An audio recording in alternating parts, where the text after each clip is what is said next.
د زابل والي د تاوتریخوالي د کمښت د اونۍ او د سولې پیغام رسولو په موخه د دې ولایت یو شمېر ولسوالیو ته سفرونه پیل کړي تر څو ولسونه د سولې ملاتړي سي او په هیواد کې روان حالت په سوله بدل سي. د زابل والي رحمت الله یرمل په شینکۍ ولسوالۍ کې په جوړه شوې غونډه کې د سیمې قومي مشرانو، دیني عالمانو او اوسېدونکو څخه غوښتنه وکړل چې هیواد ته د دایمي سولې د راتللو لپاره باید له دولت سره همکاري وکړي او د تاوتریخوالي د کمښت او سولې پیغام تر خپلو خلکو ورسوي. یرمل وویل دولت تل د سولې غوښتنه کړې او تمه کېږي چې وسلوال طالبان هم سوله وکړي او د هیواد د درې رنګه ملي بیرغ تر چتر لاندې خپل ژوند وکړي.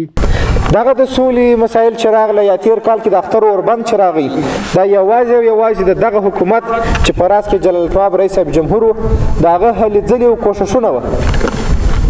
چې خلک یې په دې راضي کړل، دنیاوال یې په دې راضي کړل چې دا ملت نور دربدره دی، د جنګ څخه ستړی دی او موږ اړتیا لرو سولې ته، یو دایمي سولې ته، داسې سولې ته نه چې هغه په یوه کلي کې، داسې سولې ته نه چې په یوه ولسوالۍ کې یا په یوه ولایت کې، د افغانستان په ګوټ ګوټ کې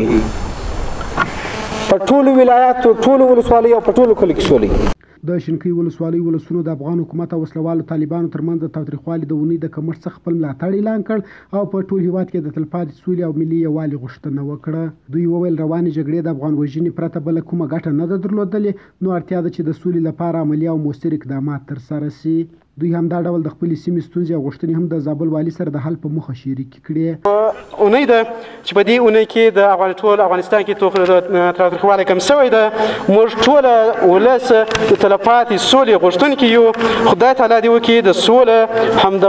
همفاله او ټوله وخت زموږ سره پاتې سي. همدا مو د ټولو افغانانو ارمان ده. د امیرالمؤمنین حکومت څخه غواړم خپله د اشرف غني قرارداد کړی د وینا یې کړې ده ویل یې د دا ټول ملت ته که زه دروغجن وم بیا له ملته څه پوښتنه